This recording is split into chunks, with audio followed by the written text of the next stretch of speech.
Remember that when we're evaluating something as quantitative versus qualitative, we care about how the data are collected. Are we collecting numbers or are we collecting words? Now, looking at this question, we see that sleep deprivation would likely be collected in numbers. The number of minutes slept or the number of minutes not slept. Cognitive performance would also likely be measured numerically. So we conclude that this is likely to be a quantitative study.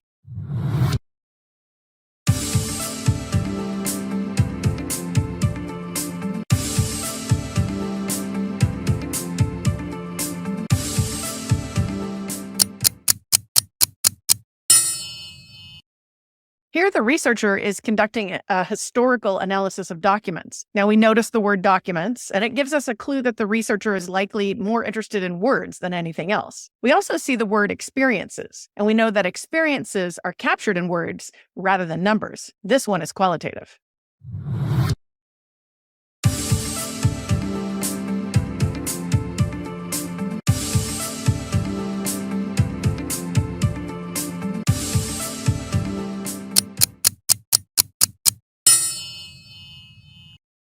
For this study, we see that researchers are examining lived experiences. We know that lived experiences are likely to be captured in words, not in numbers. So this is a qualitative study.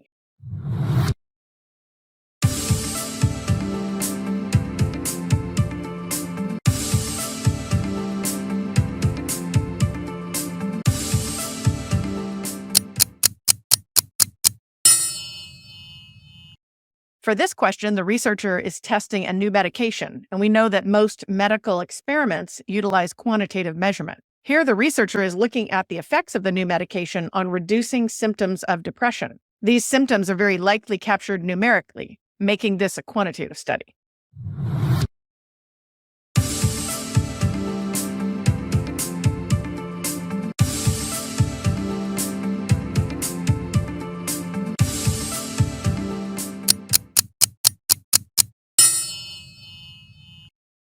We know that phenomenology is a form of qualitative research. This kind of research focuses on individuals' experiences in the world. So by definition, we know this is a qualitative study.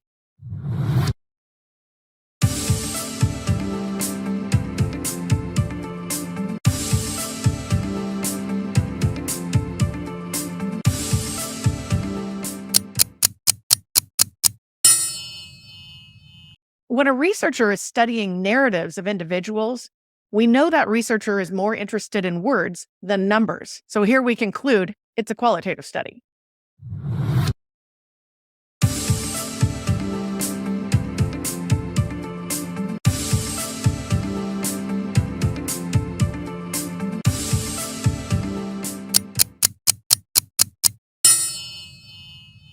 The important word to notice here is statistics.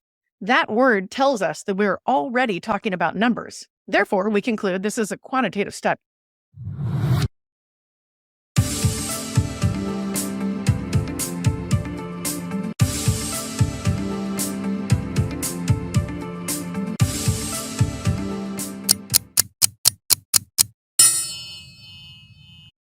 Here, the researcher is examining the relationship between sleep deprivation and cognitive performance. We're guessing that both of those would be measured in numbers. And because they are measured in numbers, this would make it a quantitative study.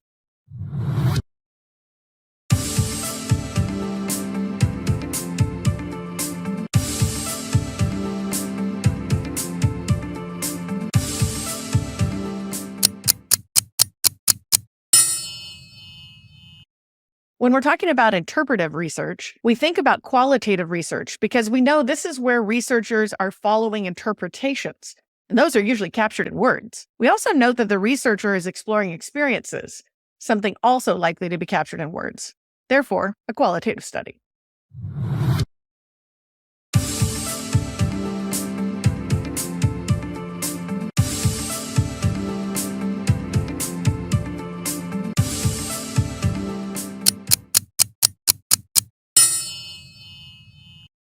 For this last one, we notice they are using the word experiment. So we immediately suspect that this will involve quantitative measurement. We know that student engagement would likely be measured in numbers, not words, and that would make it a quantitative study.